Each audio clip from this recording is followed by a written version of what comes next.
Au début régnaient les ténèbres. Et soudain, le Big Bang a donné naissance à des éléments dont l'expansion est infinie.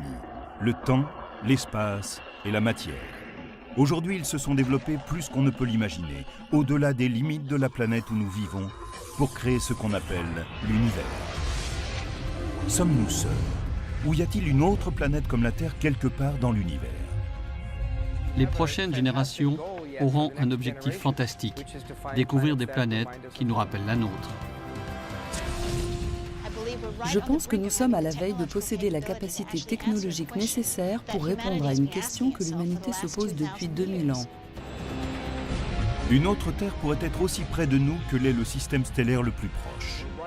Nous sommes sur le point d'avoir les moyens de découvrir ces planètes. Il pourrait exister des terres bizarres sous d'étranges soleils. Pourrions-nous découvrir d'autres terres cachées parmi les milliards d'étoiles et les milliers de milliards de planètes que compte l'univers?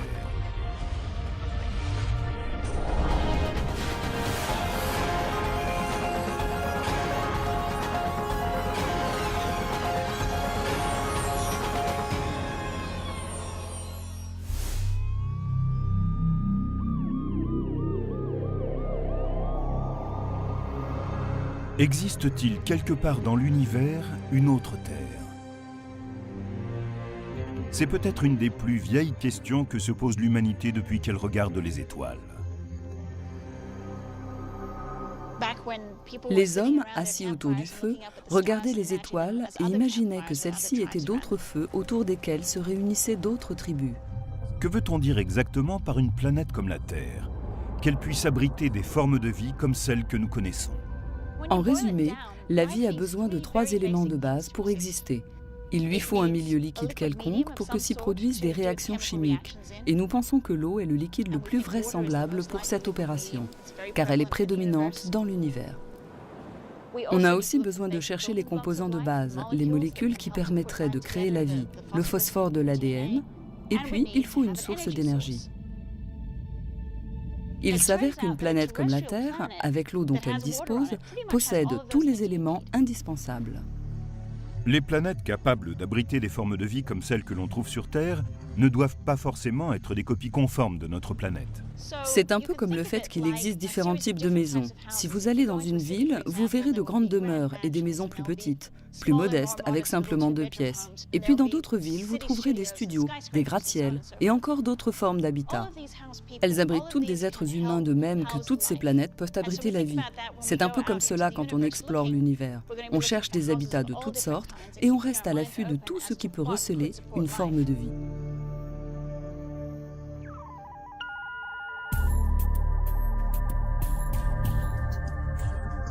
Les astronomes ont découvert plus de 300 exoplanètes, des planètes en dehors du système solaire.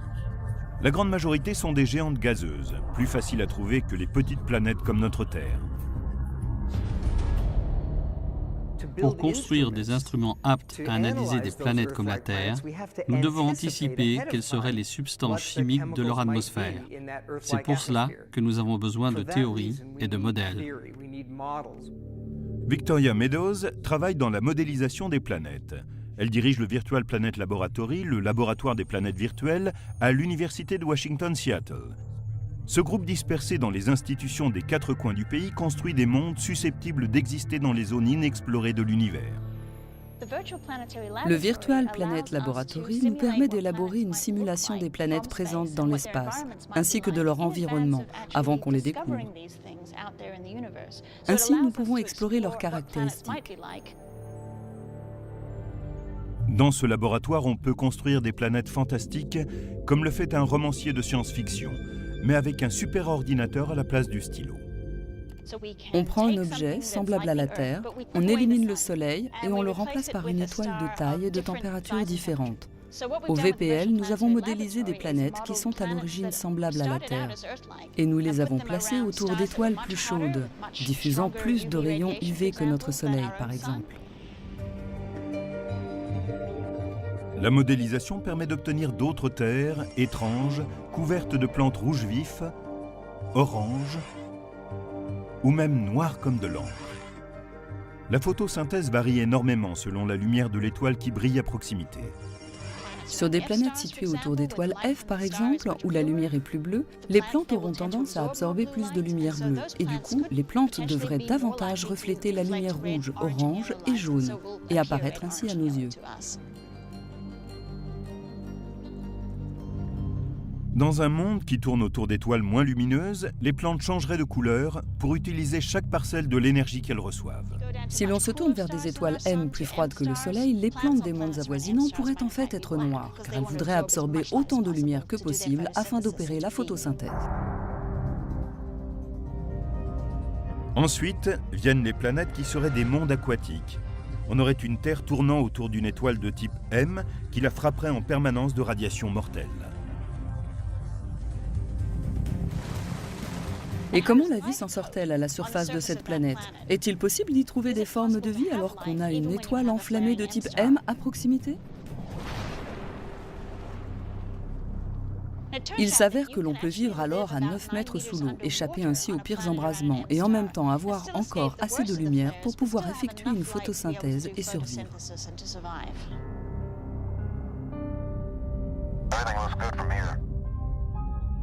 De futures missions d'exploration se profilent à l'horizon et de nombreux spécialistes planchent sur les outils qu'il leur faudra pour détecter des formes de vie sur une planète lointaine.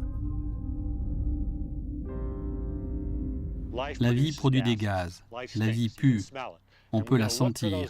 On cherchera donc ces gaz à l'aide de spectromètres à haute résolution. Ce que nous avons vraiment besoin, c'est de prendre la lumière d'une autre planète comme la Terre et de l'analyser pour découvrir la composition chimique de son atmosphère. Localiser ces planètes est le talent particulier de l'astronome Geoffrey Marcy de l'Université de Berkeley en Californie. Avec son collègue Paul Butler, ils ont trouvé plus d'exoplanètes que qui que ce soit d'autre.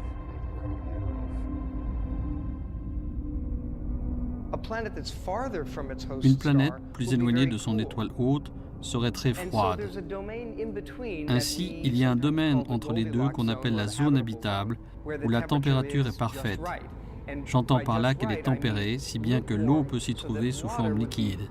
Et bien sûr, cette eau liquide est un préalable à toute forme de vie.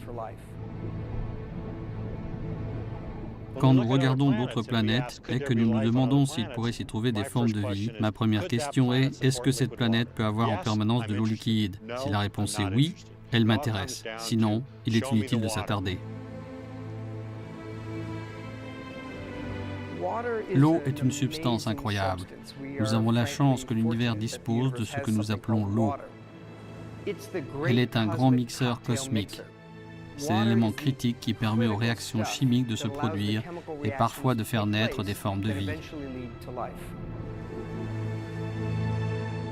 Mais ces zones spécifiques où de l'eau pourrait se trouver diffèrent selon leur localisation. Si l'étoile avoisinante est chaude, de type O, cette zone en sera plus éloignée. S'il s'agit d'une étoile froide, de type M, cette zone en sera plus proche. Et cela peut même se transformer au cours du temps, car les étoiles ne sont pas stables. Notre propre zone habitable, ici, sur Terre, aura changé dans quelques millions d'années, quand notre Soleil sera plus vieux et plus chaud.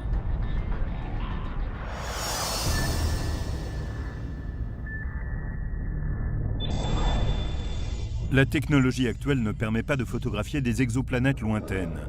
Les astronomes se servent d'une étoile du système solaire comme d'une sorte d'intermédiaire pour atteindre une planète, puisqu'elles ont toutes deux été formées à partir du même disque de matériaux planétaires. Comment savons-nous de quoi est faite une étoile? On ne peut pas y aller pour relever des échantillons, tout fondrait. L'astronome Wesley Traub dirige les recherches du GPL de la NASA en vue de fournir la nouvelle génération d'outils qui permettront d'observer les planètes en dehors du système solaire. Nous effectuons des observations, puis nous scindons la lumière en plusieurs couleurs.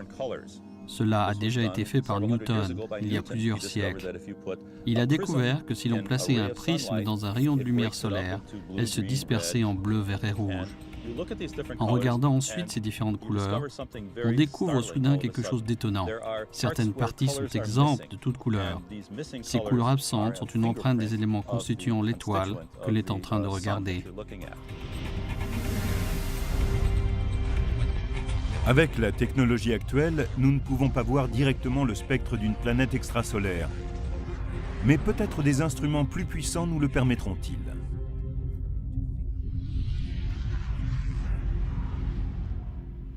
Si on observe cette lumière venant de la planète et qu'on la disperse avec un prisme ou un instrument analogue, on peut dire de quoi est constituée cette planète. C'est ainsi que nous savons si elle possède de l'oxygène, comme notre atmosphère, si son atmosphère contient de la vapeur d'eau, de l'ozone, du dioxyde de carbone et de l'oxyde d'azote. Et rien dans l'univers ne demeure fixe avec le temps. Quand notre Terre s'est formée il y a 4,5 millions d'années, son atmosphère était très différente de ce qu'elle est aujourd'hui. Victoria Meadows et son équipe ont pour objectif d'anticiper et d'élaborer des modèles d'autres planètes semblables à la Terre. Il serait un peu irréfléchi de ne rechercher que des planètes riches en oxygène et au même stade de développement que nous. En effet, quand on cherche des mondes habitables, ils peuvent être extrêmement différents. Il peut y en avoir de toutes sortes. Et si nous découvrons une autre Terre, quelles sont les chances d'y rencontrer une civilisation avec laquelle nous puissions communiquer ?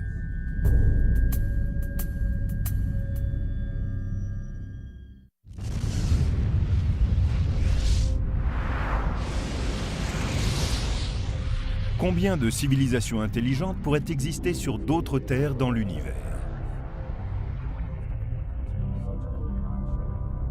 Combien y a-t-il d'étoiles? Combien possèdent-elles de planètes? Combien de ces planètes en sont assez proches pour avoir de l'eau? C'est un problème que les astronomes Carl Sagan et Frank Drake ont soulevé il y a des décennies. Drake a établi une équation selon laquelle il pourrait exister plus d'1 million de civilisations rien que dans notre Voie lactée. L'équation de Drake est une série de nombres, une proposition mathématique qui tente de déterminer les facteurs nécessaires si l'on veut estimer précisément le nombre de civilisations intelligentes dans notre galaxie.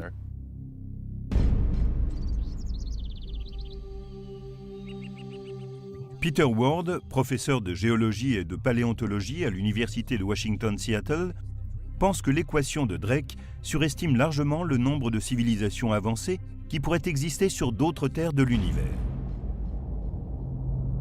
Peter Ward et Don Brownlee, astrophysiciens, expliquent dans leur ouvrage Rare Earth, Terre rare, pourquoi selon eux les formes de vie complexes telles que les animaux ou les humains sont sans doute rares.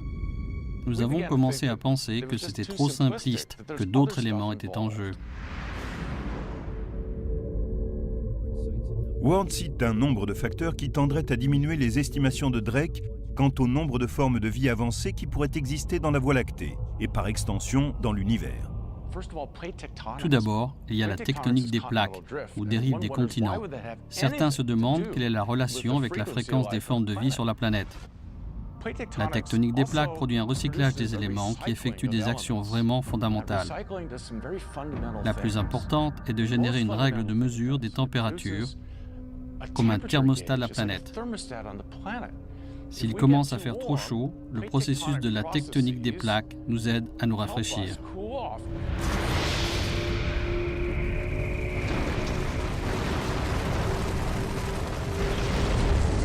Ensuite, il y a la présence de métal sur la planète. En second lieu, si on veut être une civilisation intelligente, il vaut mieux avoir du métal. Il est difficile de trouver du métal sur une planète comme Mars ou Vénus. Mais la tectonique des plaques fait tout pivoter, provoque des failles et les métaux lourds remontent.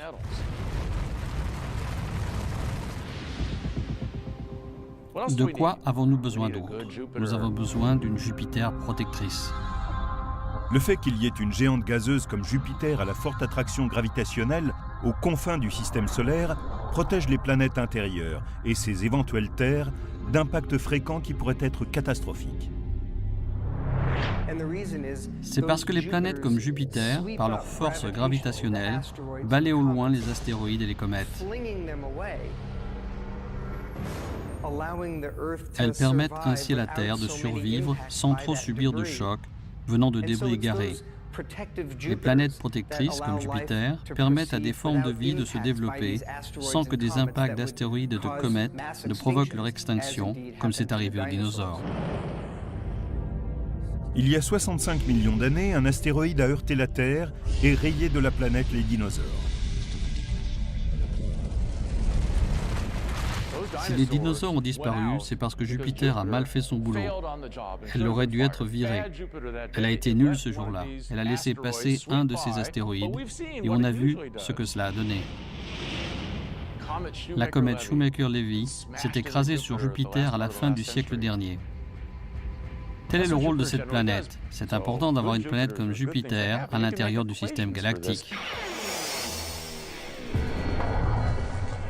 La plupart des astrophysiciens concentrent leurs efforts dans la recherche de mondes situés dans la zone habitable, autour d'une étoile. Mais Ward et son co-auteur pensent que la position de la planète à l'intérieur de la galaxie est également un élément important. C'est pour cela que nous avons défini ce que nous appelons la zone galactique habitable, une zone à l'intérieur de la galaxie qui n'est ni trop proche ni trop lointaine. C'est la zone que nous appelons Goldilocks dans notre galaxie. Ils ont établi 9 facteurs caractéristiques de ce qu'on appelle une zone galactique habitable.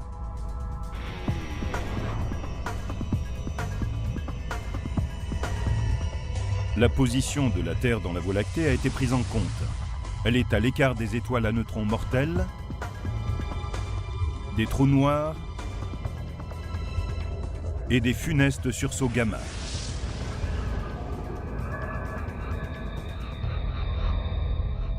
Dans ces caractéristiques sont inclus le nombre d'étoiles proches de la planète et les chances d'abriter une vie microbienne. On a même estimé la fréquence à laquelle les planètes pourraient avoir vu leur vie s'éteindre. La Terre elle-même a peut-être frôlé la catastrophe en 1998. Une étoile de forte densité, appelée un magnétar, a rejeté un sursaut gamma mortel et libéré en 0,2 de seconde autant d'énergie que le Soleil en émettra au cours des 100 000 prochaines années. Par chance, ce magnétar était situé à 20 000 années-lumière de la Terre. Il y a une question à se poser. Que se serait-il passé si ce magnétar s'était trouvé non pas à 20 000 années-lumière de la Terre, mais à 10 000? S'est-il déjà produit un événement à quelques centaines d'années-lumière seulement? Dans ce cas, de nouveaux calculs suggèrent que cela pourrait déséquilibrer notre atmosphère en une seule explosion. Et ensuite, je ne peux plus respirer.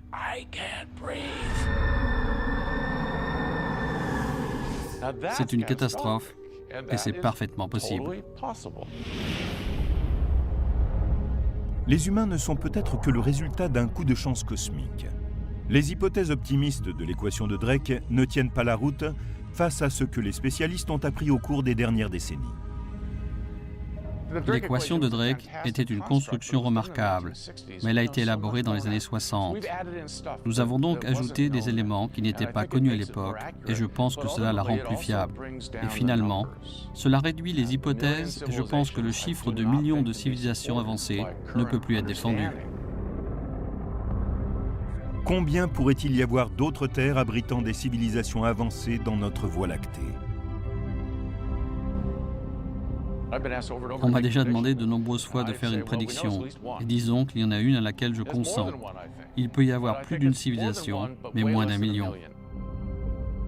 Les astrophysiciens concentrent leurs recherches sur la découverte d'autres planètes comme la Terre, et ils pourraient finalement trouver une autre civilisation. Mais déjà, l'exploration d'autres terres pose d'immenses défis techniques aux spécialistes. Contrairement aux étoiles qui ont pu être cataloguées, les planètes ne peuvent être aperçues avec la technologie actuelle. Une planète, quand elle est à des années-lumière, est presque au sommet de son étoile quand on la voit de l'extérieur du système solaire. Et le pire, c'est qu'une planète semblable à la Terre, mais plusieurs fois plus grande, ne reflète qu'une quantité infinitésimale de la lumière de son étoile. Nous avons ainsi une étoile brillante et une planète 10 milliards de fois plus pâle. Pour beaucoup d'entre nous, il est difficile d'imaginer ce qu'est réellement 10 milliards de fois. Mais prenons une luciole, une toute petite luciole avec une lumière très faible, et supposons que cette luciole tourne autour d'un phare.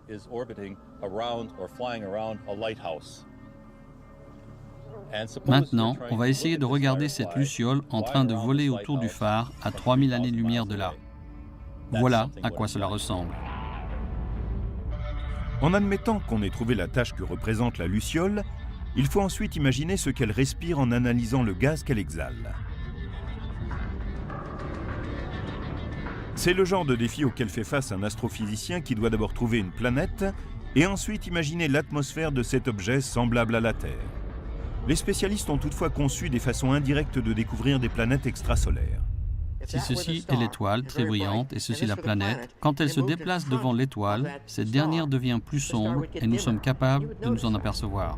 C'est ce qu'on appelle la méthode du transit, qui permet de découvrir une planète en observant son trajet ou transit par rapport à une étoile lointaine. Le volume de lumière qu'elle bloque en passant devant l'étoile nous indique la taille de la planète. Nous utilisons cette méthode pour comprendre s'il s'agit d'une petite planète comme Mercure, d'une planète comme la Terre ou d'une géante comme Jupiter. Et nous utilisons la période orbitale et la température de l'étoile pour déterminer s'il s'agit d'une zone habitable. La période orbitale est le temps que prend une planète pour faire le tour de son étoile. Elle va son chemin, revient une année plus tard et continue ainsi.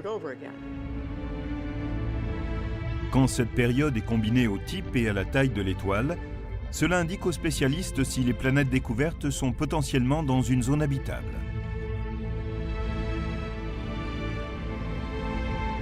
La méthode du transit fonctionne si l'observateur ou le télescope est dans le même plan que l'étoile et ses planètes. Mais si l'on est au-dessus ou au-dessous du système, on utilise une autre technique, la vélocité radiale. Cette méthode dépend de l'observation attentive d'une étoile lointaine. Il s'agit de voir si elle est tirée en avant et en arrière par la force gravitationnelle d'une exoplanète invisible. Les astrophysiciens peuvent utiliser cette information pour imaginer les caractéristiques de l'exoplanète qui influence l'étoile. Équipés de ces outils, ils trouvent des centaines de planètes, et parmi elles, certaines dont ils n'ont jamais rêvé. Des super-terres, des Jupiters brûlantes, et même de proches cousines de notre Terre.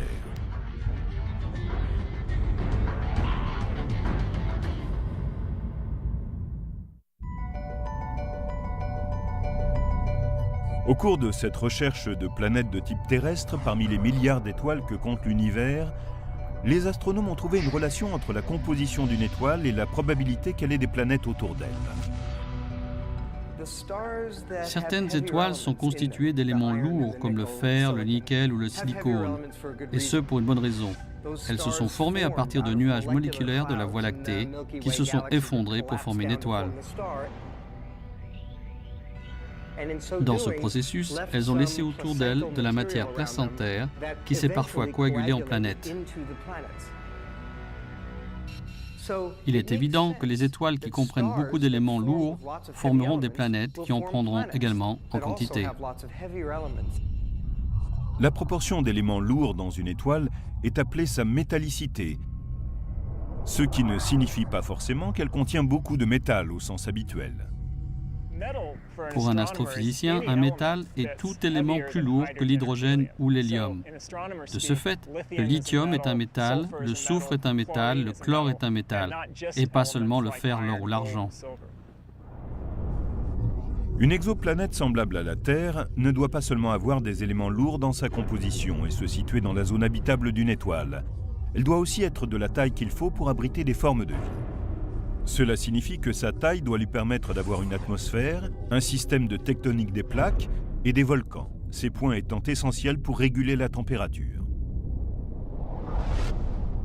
Pour que cela soit possible, les spécialistes estiment qu'une planète doit faire au minimum un tiers de la masse de la Terre. Et à l'autre bout de l'échelle, elle ne peut pas excéder 10 fois la masse de la Terre. Ce n'est qu'au cours de la dernière décennie que l'existence d'exoplanètes est passée de la théorie à la réalité. Il y a un peu plus de 10 ans, nous ne connaissions aucune planète extrasolaire. Nous ne connaissions que celles qui tournaient autour du Soleil. Maintenant, nous avons découvert qu'il y en avait autour d'autres étoiles. Et ce qui est passionnant, c'est que certaines sont peut-être habitables et qu'il y a une chance qu'elles abritent une forme de vie. Parmi les centaines d'exoplanètes déjà découvertes, certaines pourraient ne pas avoir le profil familier de celles du système solaire. Nous avons trouvé d'étranges Jupiters qui orbitent très près de leur étoile. Ce sont des torches brûlantes et ces planètes arrivent sans aucun doute près de leur étoile en migrant vers l'intérieur. Parfois, la formation d'une planète de la masse de Jupiter dans un système peut sonner le glas de celles qui sont semblables à la Terre. Et si nous avions eu la malchance d'avoir une Jupiter de ce genre dans notre système solaire?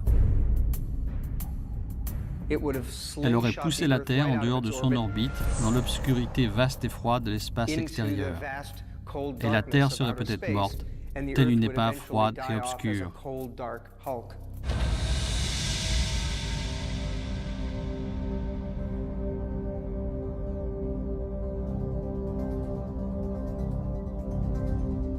Plus de 300 exoplanètes ont été repérées et on en découvre constamment. Mais la majorité ne sont que de monstrueuses géantes gazeuses énormes qui ont peu de chances d'être semblables à la Terre. Dans la constellation de Pégase, à environ 50 années-lumière de la Terre, se situe la planète 51 Pégasi b. Cette géante gazeuse est aussi grande que Jupiter, mais comme elle orbite beaucoup plus près de son étoile, elle est la première à avoir été découverte en dehors de notre système solaire. Elle fait le tour de son étoile en 4 jours seulement.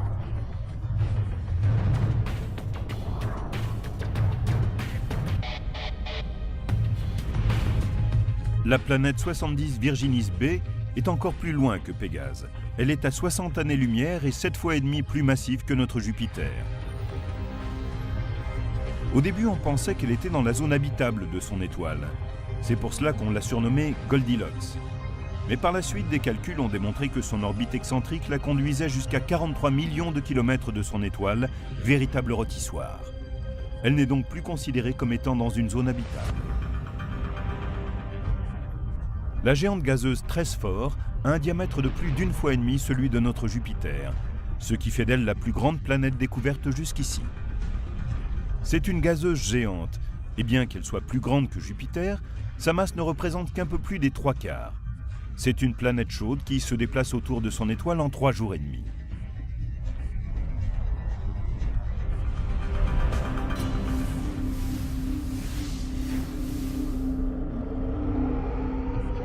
Les astrophysiciens n'ont pas découvert de planètes comme la Terre en dehors de notre système solaire, parce qu'ils ne sont toujours pas en mesure de détecter des planètes rocheuses relativement petites comme elle. La technologie n'est pas encore au point. Mais ils ont eu plus de chance en ce qui concerne les super-terres. En réalité, on a pu découvrir des planètes susceptibles de se trouver dans une zone habitable autour d'autres étoiles. Il y a un exemple classique, c'est la planète Gliese 581c. Le système de Gliese 581 est situé à environ 20,5 années-lumière de la Terre, dans la constellation de la Balance. Gliese 581 fait 5 fois la masse de notre Terre. On avait quelque espoir qu'elle soit la première planète semblable à la Terre découverte dans la zone habitable d'une étoile, mais cela s'est révélé faux. Elle ne correspond pas tout à fait aux critères. Au lieu d'être une super-Terre, ce serait une super-Vénus. Elle serait comme notre Vénus, mais plus chaude, avec une température possible de 600 degrés, et elle serait également plus massive que Vénus. Mais Gliese 581c a une parente un peu plus lointaine et plus froide. C'est Gliese 581d. Celle-ci est localisée aux confins de la zone habitable, là où il fait plus froid. Quand on la regarde au début, on se dit qu'elle est un peu trop froide, mais il s'avère que si la planète possédait suffisamment de gaz à effet de serre, elle pourrait être assez chaude.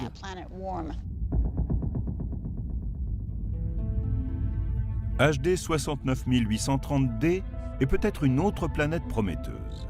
Elle fait 17 fois la taille de la Terre et se trouve à environ 42 années-lumière de notre système solaire, dans la constellation de la Poupe.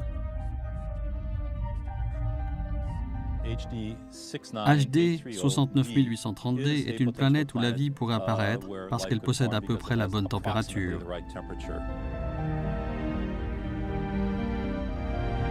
Elle pourrait connaître une température située entre celle de Vénus et celle de la Terre. De plus, elle suit une orbite presque circulaire, ce qui signifie qu'elle ne va pas griller en se rapprochant trop près de son étoile.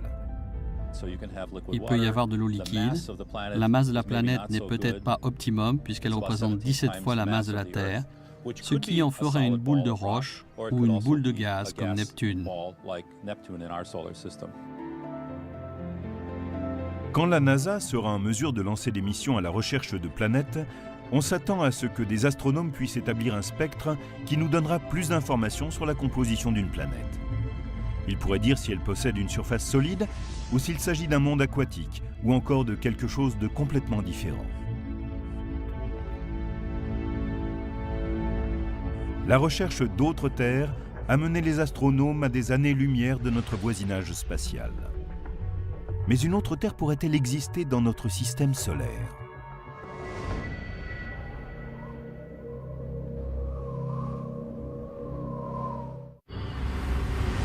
Tandis que les astronomes regardent les systèmes stellaires, qui sont à des années-lumière, dans l'espoir de trouver une autre planète bleue, d'autres terres sont peut-être plus proches que cela. Imaginons que nous revenions en arrière, il y a 3,5 milliards d'années, et que nous observions notre système solaire. Nous verrions alors 2 planètes bleues. Sur la Terre, de l'eau, une atmosphère de dioxyde de carbone, des conditions tempérées et des formes de vie. Maintenant, imaginons que nous nous déplacions un peu au-dessus de Mars. On y voit de l'eau en surface, une atmosphère épaisse de dioxyde de carbone, des conditions tempérées et peut-être des formes de vie. Les 2 planètes ont commencé à évoluer et la Terre est restée habitable.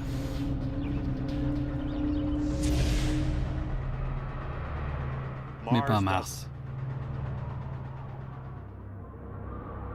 Vénus et Mars sont juste à la limite de la zone d'habitabilité.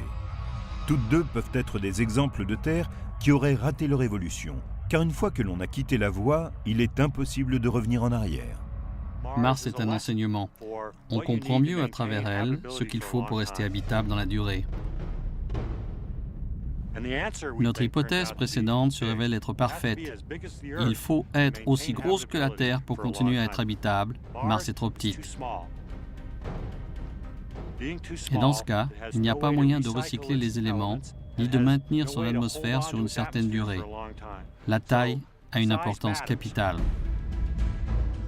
Maintenant, si Mars est trop froide, Vénus, notre autre Terre potentielle, connaît le problème inverse. Elle est trop chaude.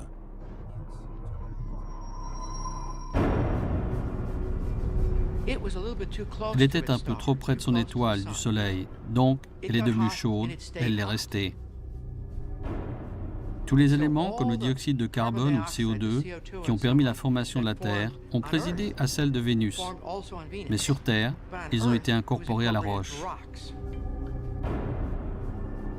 Sur Vénus, ils sont restés dans l'atmosphère. Or, cette dernière provoque un réchauffement global de plusieurs degrés. La lumière solaire arrive et ne repart pas. La planète est comme l'intérieur d'un four à pizza. Vénus n'a pas réussi parce qu'elle était trop proche de son étoile. Elle n'est pas née au bon endroit et Mars n'avait pas la bonne taille. Tout cela est très intéressant. Nous avons Vénus, la Terre et Mars. Vénus est au mauvais endroit. Mars n'a pas la bonne taille et la Terre, elle, est au bon endroit et à la taille qu'il faut.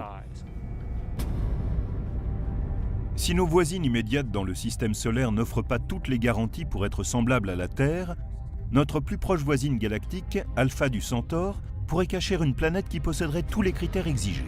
Elle se situe à un peu plus de 4 années-lumière. À l'échelle cosmique, c'est la porte à côté.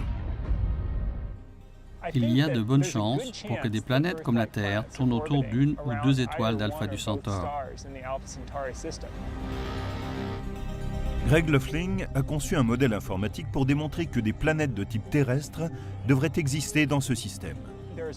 Il y a un certain nombre de raisons pour lesquelles Alpha du Centaure est l'étoile idéale, si l'on veut traquer les planètes de type terrestre.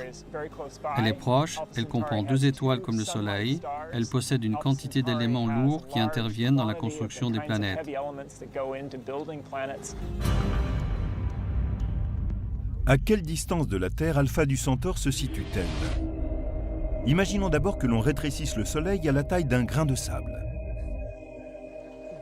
Un grain de sable est sans doute le plus petit objet que l'on puisse voir à l'œil nu, et que l'on puisse sentir du bout des doigts. Si l'on considère que le Soleil est de la taille d'un grain de sable, le système Alpha du Centaure est comme 3 grains de sable situés à 8 km. Maintenant, si on veut trouver un système similaire Alpha du Centaure qui convienne à notre recherche, il faut aller au-delà de l'horizon. Il s'avère que les étoiles d'Alpha du Centaure pourraient abonder en matériaux bruts aptes à fabriquer des planètes. Alpha du Centaure a une plus forte métallicité que le Soleil. Donc la formation de planètes aurait pu s'y produire sans difficulté majeure.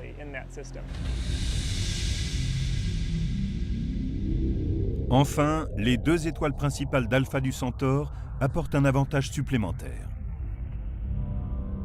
Les premières informations nous disent qu'il n'y a pas de planète de la masse de Jupiter dans le système d'Alpha du Centaure. Il est donc plus simple que des planètes de type terrestre s'y forment autour d'une ou de 2 étoiles. Car les grandes géantes gazeuses se forment autour de noyaux glacés aussi vastes que notre Terre. Il faut beaucoup d'espace froid pour que se forment ces noyaux. Regardez comme Jupiter est loin du Soleil. Mais quand on a 2 étoiles avec des orbites qui se chevauchent dans un système comme Alpha du Centaure, il n'y a pas assez d'espace. Il ne fait pas assez froid pour permettre la formation de ces géantes gazeuses. Ainsi, on suppose que les planètes d'Alpha du Centaure, si elles existent, sont des planètes comme la Terre, Mars ou Vénus. Ce ne sont pas des géantes gazeuses comme Jupiter ou Saturne.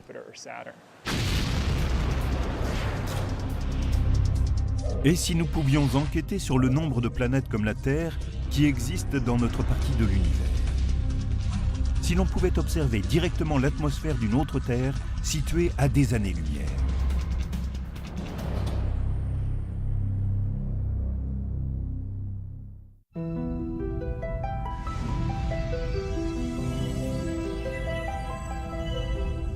Pour découvrir une autre Terre, les astronomes doivent surmonter d'immenses défis techniques. Comment scruter une planète lointaine? C'est un problème que la NASA a abordé comme pour la conquête de la Lune, en établissant des projets qui s'étendent sur des décennies.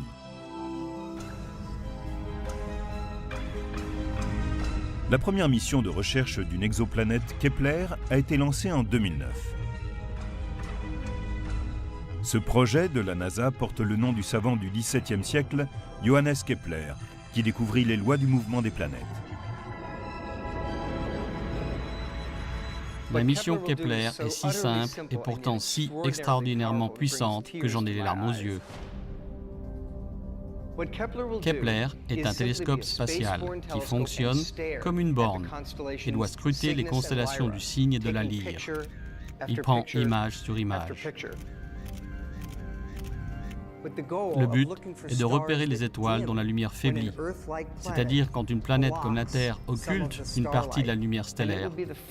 C'est la première fois que des humains partent détecter des planètes de type terrestre autour d'autres étoiles que le Soleil. L'enquêteur principal est William Borucki. Il défend la mission depuis 25 ans. Kepler est une mission spatiale qui permet de placer un très grand télescope qui est aussi comme un caméscope. Il prend constamment des images de ces étoiles et nous renvoie l'information. Il s'agit d'un projet de recherche d'envergure modeste. On va observer une portion précise du ciel pendant 3 ans et demi pour commencer. Le résultat essentiel de cette mission sera de nous donner un décompte statistique de la population de l'endroit, combien de petites planètes il comprend et combien de grandes planètes.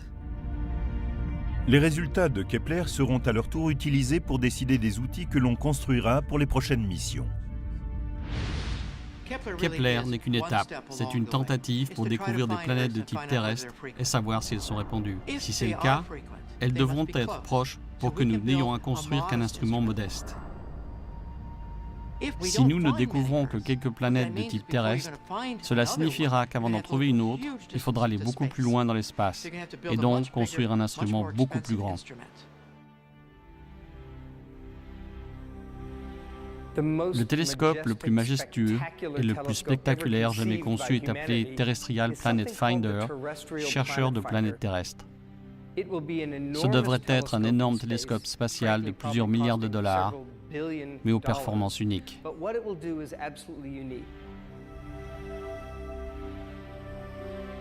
Il serait le premier télescope à prendre des images de planètes de type terrestre.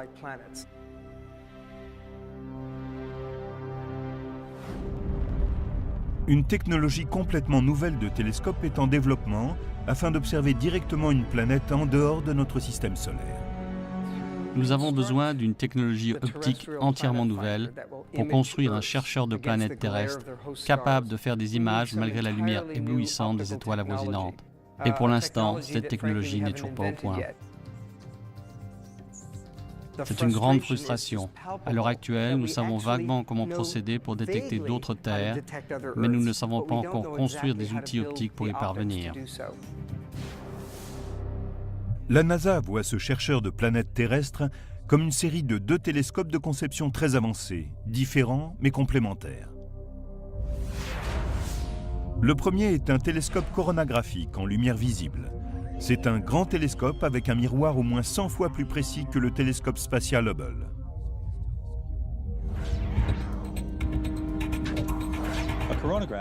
Un télescope coronographique est un télescope qui collecte la lumière d'une étoile et la concentre à l'autre bout, comme un télescope normal. Sauf qu'ici, on bloque la lumière de l'étoile et on essaye de laisser passer la lumière venant de la planète. En faisant cela, on élimine la lumière dispersée dans l'instrument, ce qui permet de regarder la planète qui est 10 milliards de fois moins lumineuse qu'une étoile principale. Le deuxième élément du chercheur de planètes terrestres est un interféromètre. Un interféromètre prend la lumière venant d'une étoile. Il la capture avec 2 télescopes ou parfois plus. Et cette lumière combinée est traitée de façon à ce que la lumière de l'étoile disparaisse.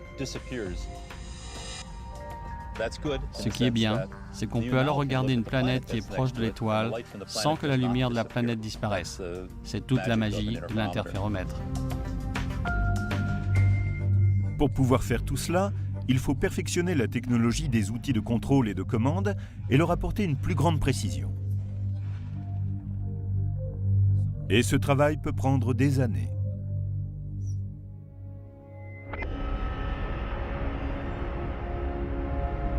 Ce but ultime de l'astronomie, découvrir une autre Terre en dehors du système solaire, a poussé les spécialistes à spéculer sur la façon dont une telle découverte nous affecterait. Je pense que si nous trouvons quelque part une autre Terre, cela aura un énorme impact sur la société. Je suis certaine que nous ne sommes pas seuls, que nous ne sommes que l'un des nombreux sites de vie potentiels. Et je pense que cela provoquera un énorme choc dans l'esprit des gens. Il est également possible que nous soyons uniques dans l'univers et que l'on puisse en effet découvrir des planètes semblables à la Terre, mais qu'elles n'abritent pas d'êtres intelligents. Rappelons-nous une chose importante. Il est possible que nous, humains, représentions un coup de chance dans l'arbre de l'évolution. Un brin de paille, si vous voulez, arrivé dans la savane de l'Est africain il y a 2 millions d'années. Ces hominidés ont occupé un créneau très rare qui ne s'était encore jamais présenté sur Terre depuis 4 milliards d'années.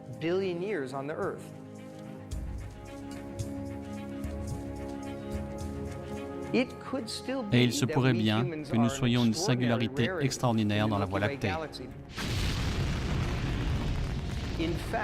En fait, il se pourrait que le destin de notre espèce soit d'explorer la Voie lactée et que nous soyons la première de ce type.